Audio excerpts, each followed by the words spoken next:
Θα κάνουμε τοποθέτηση εργοστασιακές αισθητήρες ParkPilot σε ένα Volkswagen Touareg του 2016.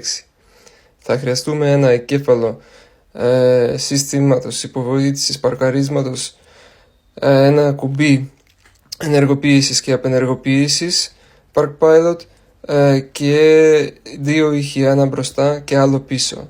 Φτιάχνουμε την πλεξούδα και ξεκινάμε. Η πλεξούδα είναι έτοιμη. Θα κάνουμε τώρα τοποθέτηση του εγκέφαλου υποβοήθησης παρκαρίσματος.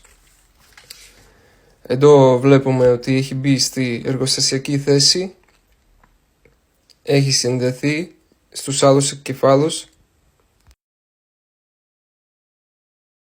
Τραβάμε το καλώδιο μέχρι πίσω. Τοποθετήσαμε το μπουτόν ενεργοποίησης και απενεργοποίησης για αισθητήρες παρκαρίσματος. Τοποθετήσαμε και το ηχείο μπροστά. Επίσης στο αυτοκίνητο θα μπει και εργοστασιακός κοτσαντόρος. Εδώ έχουμε κάνει τοποθέτηση εγκέφαλο για κοτσαντόρο. Συνδέσαμε τους αισθητήρες πίσω για δοκιμή. Εδώ βλέπουμε την καλωδίωση για μπροστά αισθητήρες.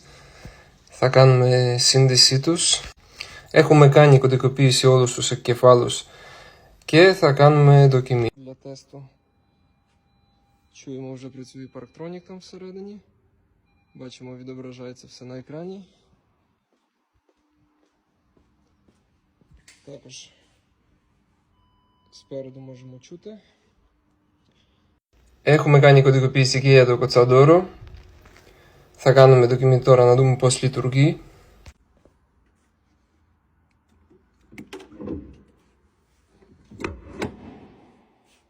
Фаркоп. Все працює.